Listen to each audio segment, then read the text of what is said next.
The mining colony was a place of dust and darkness.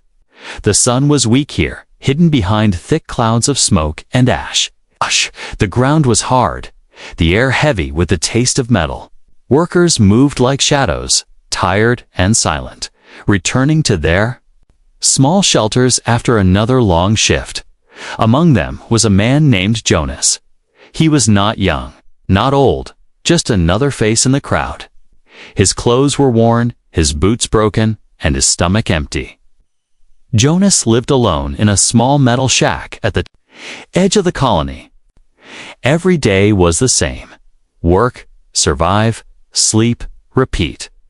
That night was colder than usual. A sharp wind blew through the empty streets, making the metal walls groan. Jonas carried a small bag with half a loaf of stale bread and a cup of thin soup. 'Twas not much, but for him, it was dinner. He walked slowly, head down, hoping the wind would not steal away what little warmth he had. As he turned a corner, he stopped. In the shadows, he saw two small shapes curled together against the wall. At first, he thought they were just piles of cloth, but then he heard a faint sound, a cough, weak and broken. Jonas stepped closer. Two girls were sitting on the cold ground. Their clothes were torn, their faces pale, and their eyes too big for their thin bodies. They looked no older than 10, maybe younger. They were shivering, holding each other tightly, as if their small bodies could share enough warmth to survive. The younger girl looked up at him. Her lips moved, but no words came out. The older one spoke, her voice soft and dry. "Sir, do you have food?" Jonas froze. His first thought was selfish. I barely have enough for myself. The bread and soup in his bag were all he had until his next shift. If he gave it away, he would go hungry. And hunger was dangerous here at Maid. A man weak, and weakness meant death in the mines. He looked at the girls again. Their faces were hollow, their eyes desperate. He could walk away. No one would blame him. No one would even notice. On this colony, kindness was rare, almost foolish. But Jonas was human, and something in his chest would not let him leave. He slowly knelt down. The younger girl shrank back, scared, but the older one kept staring at him. Jonas opened his bag, broke the bread in half, and handed it to them. Then, with a sigh, he gave them the soup too. Their hands trembled as they took the food. The younger girl bit into the bread so fast, she almost choked. The older one gave her a small smile, then looked back at Jonas with wide eyes. "Thank you," she whispered. Jonas forced a small smile. "Eat slowly," he said, though his own stomach growled in protest. He stood up, pulling his coat tighter against the cold. He did not wait for thanks, did not ask their names. He simply turned and walked away into the night. His steps were heavy, his body hungry, but his heart felt strangely lighter. Behind him, the girls ate every last crumb. Their faces, for the first time in days, showed a spark of life. Jonas reached his shack and sat on his bed, staring at the empty table. He had nothing left for himself. Tomorrow, the mines would be harder. Tomorrow, his hunger would bite deeper. Still, he closed his eyes with a strange peace inside him. Outside, the wind howled like a warning. The colony was cruel, and acts of kindness rarely lasted long. Jonas knew that. Yet in that moment, he did not regret his choice. He had no way of knowing that this small act, giving away a meal on a cold night, would echo across the stars, because 10 years later, the universe would remember. And it would come knocking on his door. The morning bell rang before the sun. On the mining colony, the day did not begin with light, but with sound, the loud, sharp clang of iron against iron. It woke every worker, whether they were ready or not. Jonas opened his eyes slowly. His body ached from yesterday's work, his stomach empty from the meal he had given away. The thin blanket on his bed did little against the cold, and the air inside his shack smelled of dust and rust. He sat up and rubbed his face. His hands were rough, scarred from years of labor. Outside, voices rose as men and women prepared for another shift. No one greeted each other with smiles here. There was no joy, only survival. Jonas pulled on his boots and stepped outside. The colony stretched before him, a maze of metal huts, dirt paths, and the looming shadow of the mines. Tall towers pumped black smoke into the sky, making the air heavy and hard to breathe. Guards stood at the gates, rifles across their chests, watching the workers like hawks. Freedom did not exist here. As he walked, Jonas's thoughts went back to the two girls. He wondered if they had made it through the night. He wanted to check, but he also knew the rules: do not get involved. The colony did not care about orphans, and helping them too much could attract the wrong kind of attention. Still, he could not push away the image of their hungry faces. The line of workers moved into the mine tunnels. Inside, it was darker, hotter, and far more dangerous. The walls dripped with moisture, and the air was filled with the sharp smell of chemicals.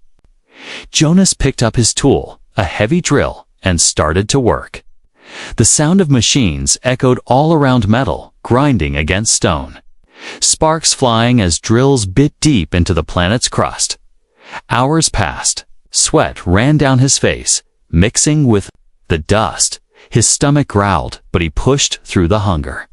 He had learned long ago that pain and hunger were part of life here. During the short break, Jonas sat on a rock, watching the others. Men drank from metal cups. Women wiped dust from their eyes, but no one truly rested.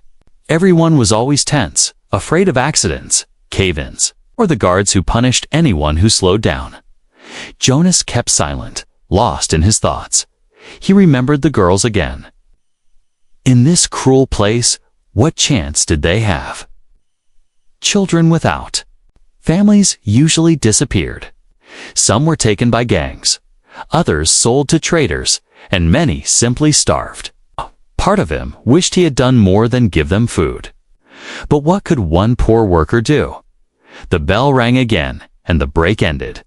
Work continued until the sky outside turned from gray to black. When the shift finally ended, Jonas stumbled out of the tunnels with the others. His body screamed with pain, but he kept walking, step after step, back toward his shack. On the way, he passed the same corner where he had seen the girls the night before. The spot was empty now. No sign of them remained. Maybe they had moved. Maybe someone else had found them.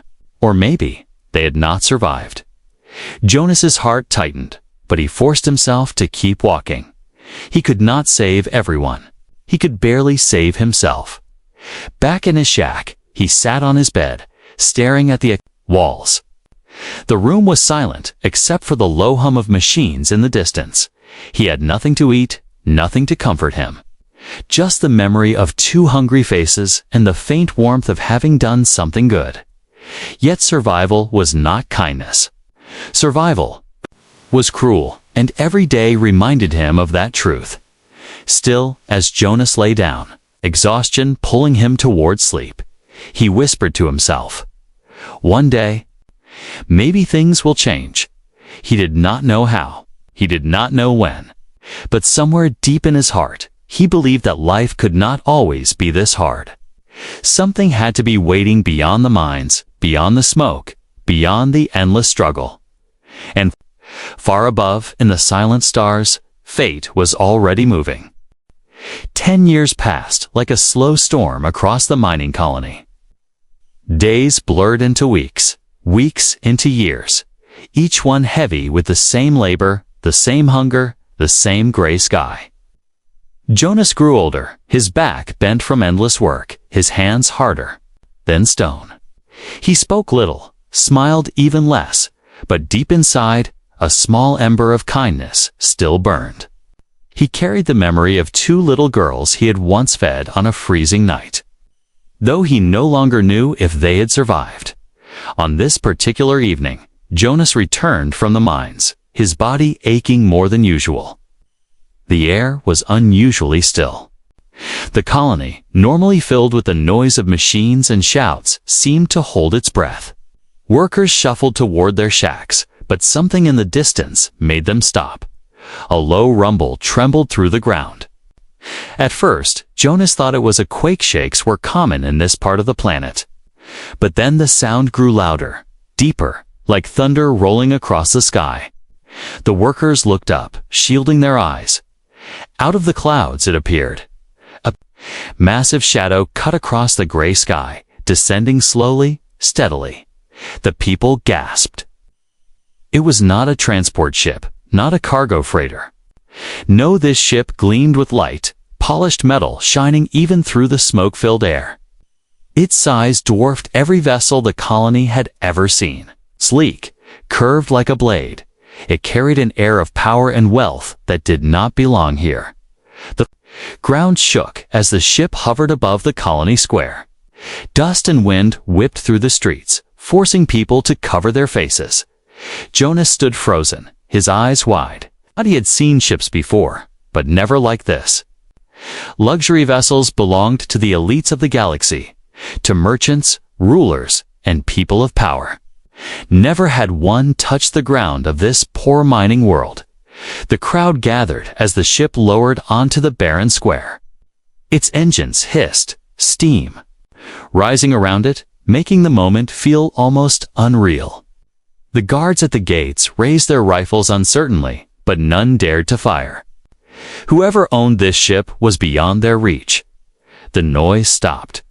Silence fell.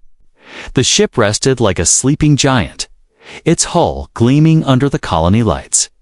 Jonas's heart pounded. He had no reason to be afraid, yet something inside him whispered, "This is not a visit for the colony. This is a visit for you."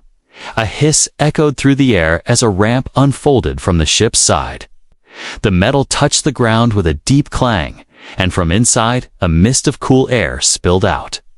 The people leaned forward, their whispers sharp, with fear and wonder. Who are they? Why here? Is this the government? Jonas said nothing. He could not move his eyes from the ramp. Footsteps echoed slow, steady, deliberate. Shadows moved in the mist. The crowd held its breath. Then, two figures appeared. They were tall, elegant, wrapped in fine robes that shimmered with silver thread. Their posture was proud, their steps confident, yet their faces carried warmth instead of coldness. Gasps rippled through the crowd. These were not soldiers. These were not rulers. These were strangers, yet not strangers. Jonas felt his chest tighten. His eyes widened as recognition struck him like a hammer. The two figures stopped at the bottom of the ramp, standing in the dust of the colony square. And then they looked straight at him. For a long moment, time itself seemed to pause. Jonas could hear only his heartbeat, loud and uneven. It was impossible. It could not be. And yet, it was. The faces were older, their eyes sharper, their bodies strong, but he knew them. The memory from that cold night returned in full. Two hungry girls shivering in the shadows, clutching bread with trembling hands. Now they stood before him. No longer helpless children, but women of power and grace. The older one smiled softly, her eyes shining. The younger one gave a small nod, as if she had been waiting for this moment all her life.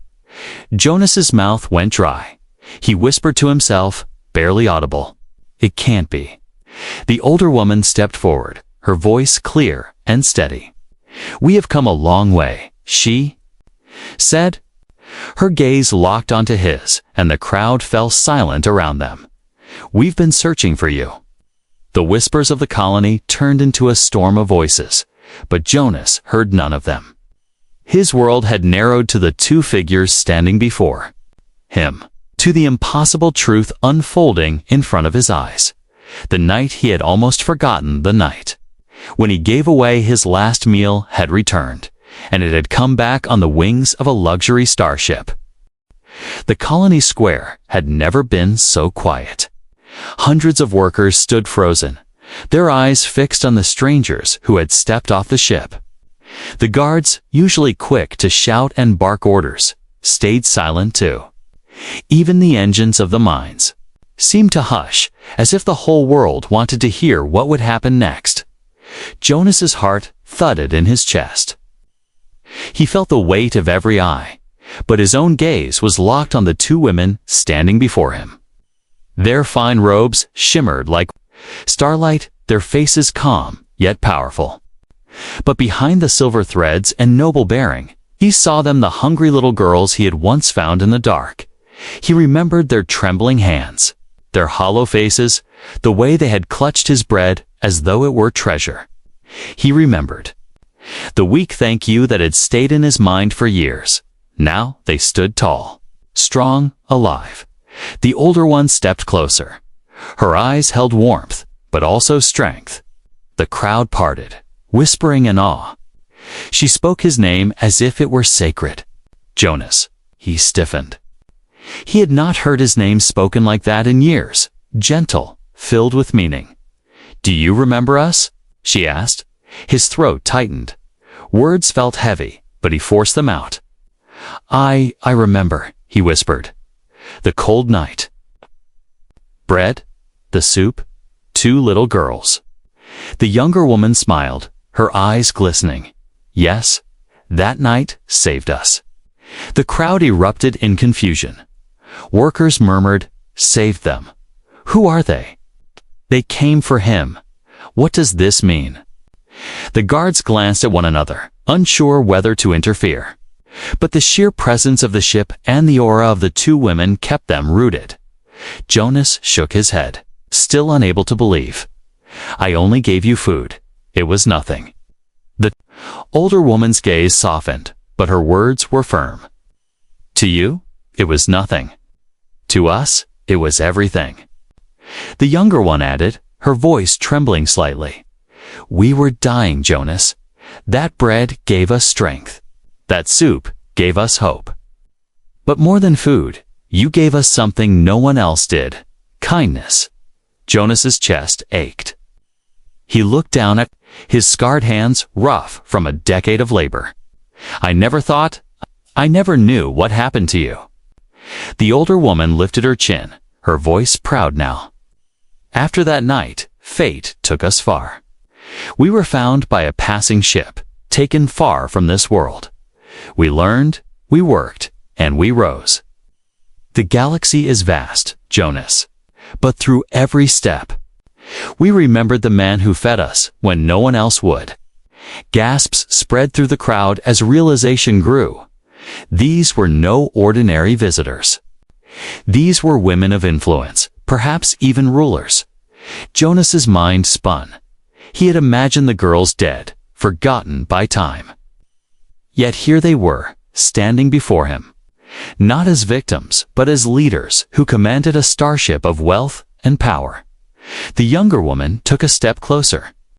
Her hand reached out, trembling not from fear, but from emotion. "We promised ourselves that if we ever became strong enough, we would return. We searched for you, Jonas. We crossed systems to find you."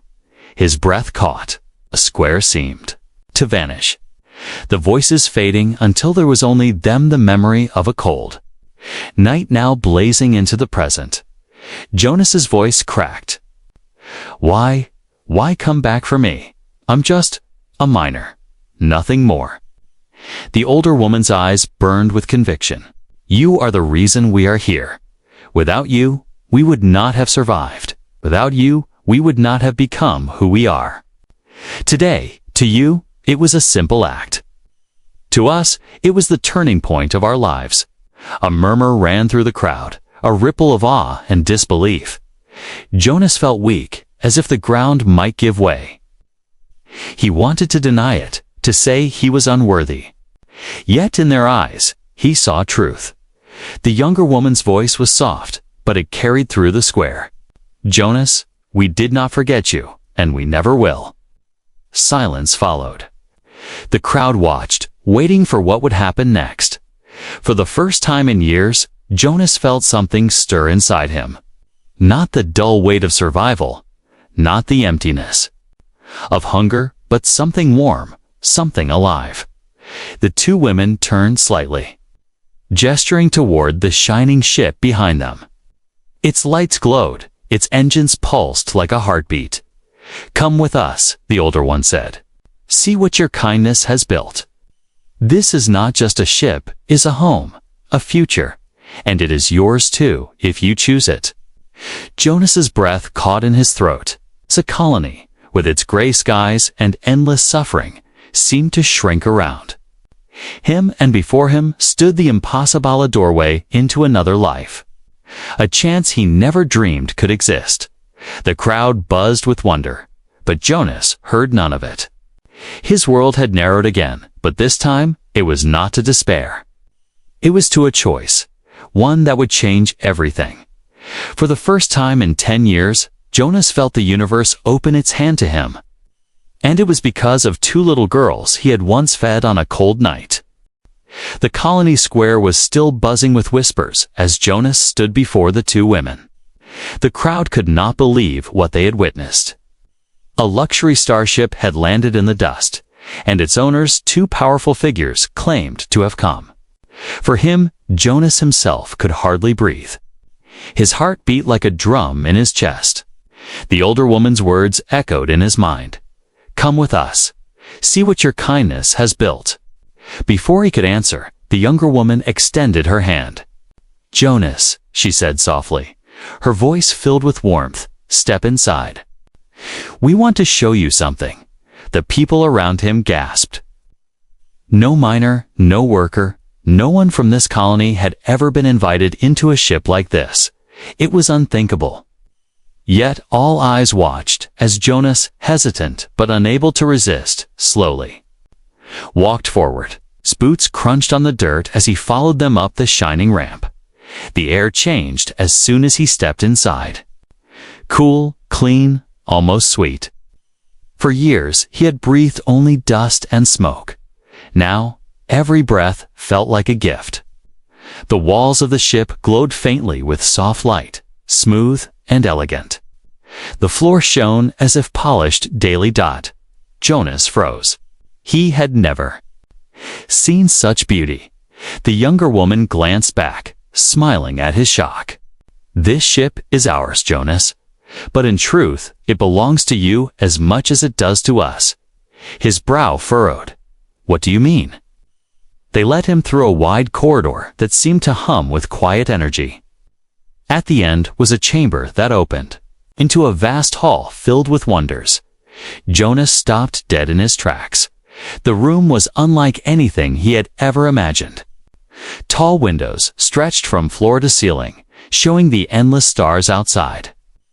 Tables of shining crystal held food, fresh fruits, roasted meats, golden bread, and steaming bowls of soup. The smell made Jonas's stomach twist painfully around. The hall stood people in fine uniforms, respectful and calm. They bowed slightly as the two women entered.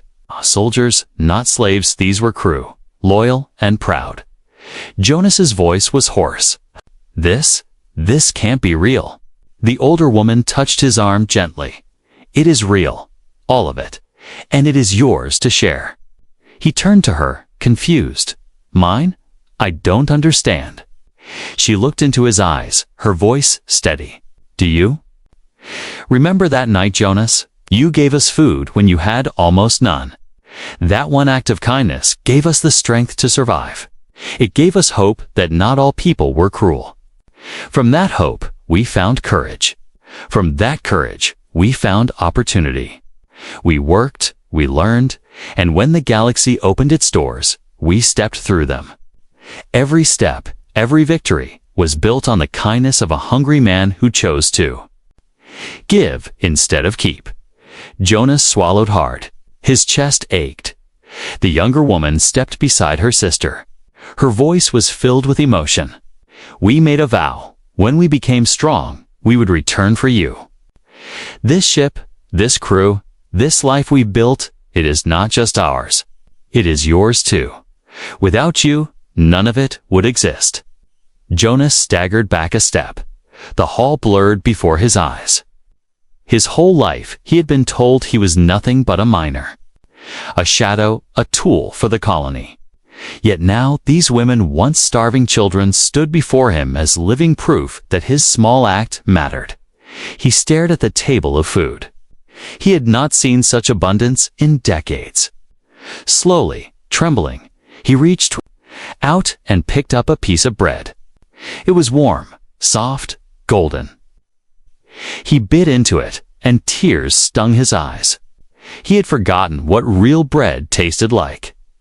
The crew watched in silence, respectful. The two women exchanged a glance, their eyes shining. Jonas whispered, "I don't deserve." This. The older woman stepped closer, her voice firm. "You do. Because you gave without expecting anything in return. That is what makes you human. That is what makes you worthy." The younger one added gently, "This is our gift to you, Jonas.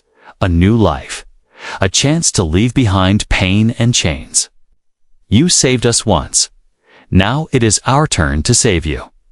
Jonas's hands shook as he set down the bread. His heart raced. For years, survival had been his only dream. Now, standing here, the impossible was being offered to him, my life beyond hunger. Beyond dust, beyond the mines. His voice cracked. "And if I refuse?" The older woman gave a small, sad smile. "Then we will leave you here. We will honor your choice. But know this, Jonas. You will never be forgotten. Your story will live among the stars, even if you choose to remain in the dirt." Silence hung in the air. Jonas looked around the hall, at the stars outside, at the food, at the crew waiting with respect. His chest rose and fell with heavy breaths. For the first time in his life, the universe was not taking from him. It was offering, and the gift was beyond anything he could have imagined. Jonas stood in the grand hall of the ship, his hands trembling as he looked at the two women before him. Behind them stretched a world of wealth and power, of shining walls and endless stars. Before him was the life he had always known, dust, hunger, and the slow death of the mines. The offer hung in the air like a storm waiting to break. The older woman's voice was calm, but carried a weight that pressed against his heart. "You have a choice, Jonas. Stay here, in the colony that is only taken from you, or come with us to a life you deserve. A life where your kindness is remembered, not forgotten." The younger one's eyes softened. "You don't have to decide this second, but no, Jonas. The ship will not wait forever." Jonas's breath came uneven. His eyes darted to the windows where the stars glowed like distant fires, a life among them unimaginable. Then his gaze fell to his hands, scarred and broken, shaped by years of labor. These were not the hands of a hero. They were the hands of a miner. He shook his head slowly. "I am nothing. I am no one. I don't belong in a place like this." The older woman stepped closer. Her voice sharpened. "No, Jonas. That is what they made you believe. The colony wanted you to think you were nothing, so you would never rise. But to us, you are everything. To us, you are the reason we stand here at all." Jonas swallowed hard. His chest felt heavy. "And if I leave, what of the others? The men and women who suffer every day. If I take this gift, am I not leaving them behind?" The younger woman hesitated, then answered softly, "You cannot save everyone, Jonas, but you saved us. And sometimes saving even one life is enough to change the galaxy." The words cut deep. He turned away, staring at the endless food on the table. His body screamed for him to stay, to eat, to live, but his heart warred with his mind. Could he abandon the only world he had ever known? His thoughts spun. Images flashed, the faces of the miners, gray with exhaustion.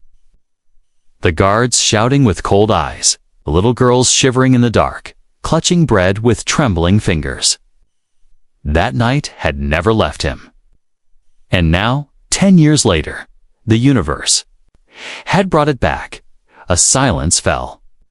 The crew waited respectfully, their heads bowed. The two women stood side by side, patient but unyielding. Jonas spoke at last, his voice breaking. "All my life, I've known only chains. The mines, the dust, the hunger, it is all I am. If I step onto this path, will I not be lost? Will I not drown in a world I cannot understand?" The older woman answered firmly, "You will not be alone. We are with you. We always will be. We have built our lives on the memory of your kindness, Jonas. Now let us build your life anew." The younger woman extended her hand again, the same gesture she had made on the colony square. Her eyes shone with emotion. "We are offering not just freedom, Jonas, but family." The word struck him like a blow. Family. Something he had never known, something the mines had stolen from him long ago. The thought of it, warmth, belonging, a place to call home, brought tears to his eyes. He stared at her hand, trembling. His mind screamed with fear, with doubt. But beneath it all, something deeper stirred, a quiet voice he had buried for years. The voice that had made him kneel on that cold night, that had made him give away his last meal. It whispered, "This is who you are. This is what you were meant for."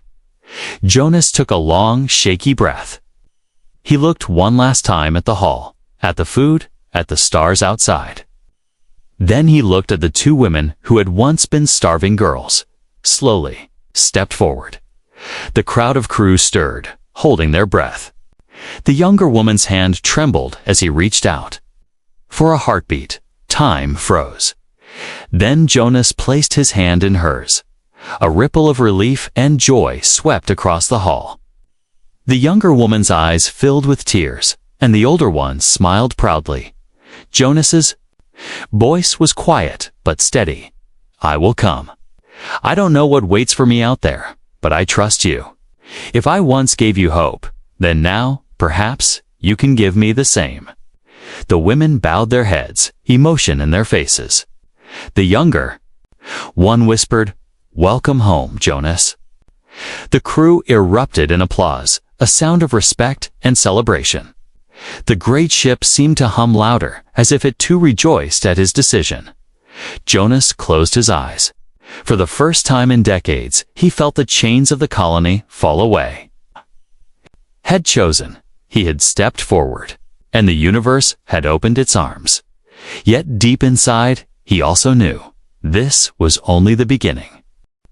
The applause of the crew echoed through the ship, rolling like thunder across the great hall.